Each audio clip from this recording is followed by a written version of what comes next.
out secret confidential medical information about animals that aren't theirs. And I blew up at this woman because I can blow up at people. I blew up. It was like, it's my goddamn dog too. I paid for the fucking dog.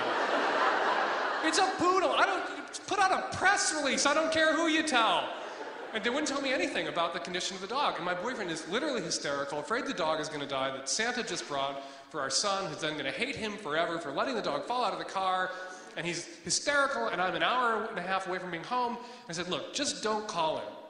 If the dog dies, don't call him until I call you and say, I'm there. So he doesn't hang himself before I'm there. Because if he's going to hang himself, I want to watch. And then cut him down, because I'm a nice guy.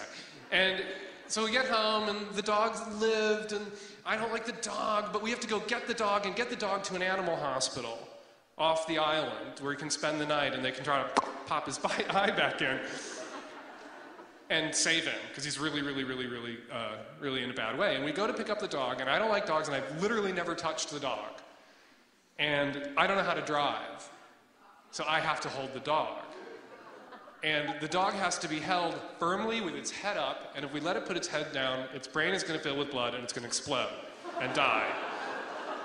And so this wounded dog, who's wide awake and looking at me with one eye, is pressed into my chest, and I have to sit in the car and lean way back, and the dog is bleeding out both ears and drooling uncontrollably.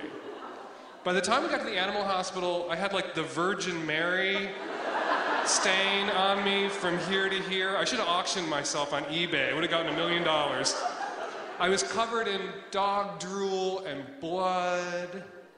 It was, and I didn't think to bring a change of clothes, so I was going to be in dog drooly, bloody clothes for like 5 hours. So we're at the hospital, and I'm like covered in dog drool and blood, and sort of this baptism of fire. And the whole time, the dog was looking at me with its one eye, going, "Spend what you must, save me."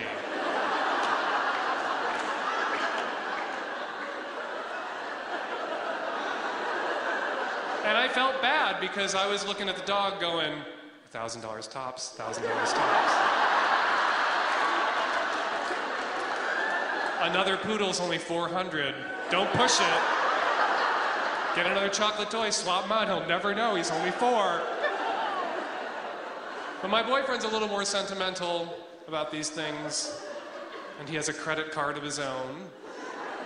So $4,000 later, we get our gold-plated poodle back with one eye.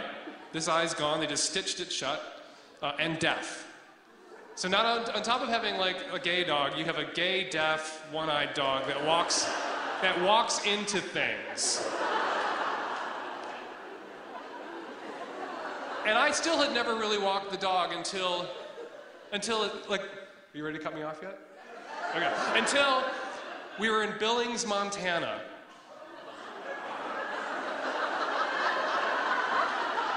I don't feel that, like, noticeably gay. Like, I can pass in a truck stop. I can, like, get in, buy a soda, get out without being killed. My boyfriend insisted we drive to Michigan and back for a family thing. I'm like, red states, you fly over them.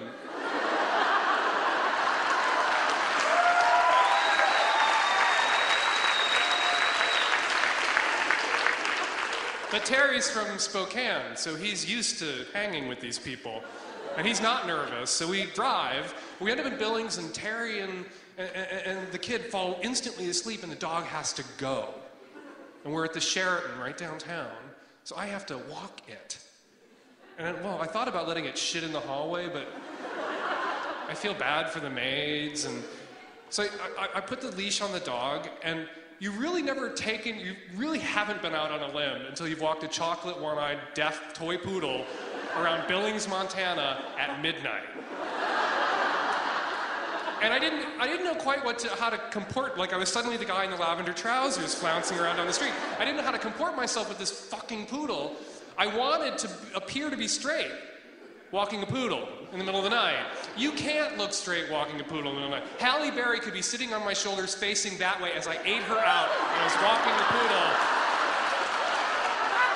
And I would look like the biggest fag in Billings, Montana. So we're walking the poodle, and we come around a corner, and there's a biker bar. Because there's really not a corner you can come around in Billings, Montana without there being a biker bar there. And it's not like a biker bar in Seattle, which is pretty much going to be the Eagle or the Cuff. These aren't pretend bikers who are, window dressers at Nordstrom's during the week. These are real bikers.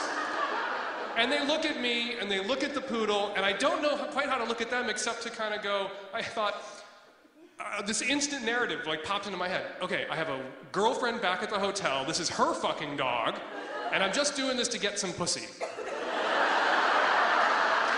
So I gave them a look like, yeah, what you do for pussy, huh? And they didn't buy it.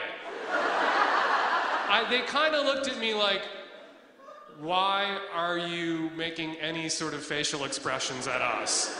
Facial expressions are gay. Because they were giving you that straight small town blank thing. And then I moved my eyebrows and facial muscles, and that means I would like to suck your cock, apparently, in Billings, Montana. Because they sort of puffed up as Stinker walked into a parking meter, because he's a poodle. And Stinker hits a parking meter and sort of bounces off and walks into a wall. And I go back around the corner and I pick up the goddamn dog and I hurry back to the fucking hotel. Because it's just like, you know what, shit in the hallway, dog. And the epilogue, so I'm almost done, to all of this, is we were done with Vashon Island, we couldn't live on Vashon Island. After I walked that dog once, I walk the dog always. No one else will walk the dog. My son won't walk the dog, Terry won't walk the dog, I walk the dog. And we were done with the island, so we moved back to town so our kid could go to school. We had to bring the poodle. We moved to Capitol Hill, and we live a half a block from Volunteer Park. So now in the middle of the night, when the dog has to go to the bathroom, there I am in my lavender trousers, walking through the cruisiest park on Capitol Hill with my toy poodle, feeling like I am that person I promised my father implicitly watching Barney Miller that I would never be. Sadly, I have never encountered a cop handcuffed to one of the trees with his pants pulled down around his ankles, but the night is young. Thank you very much.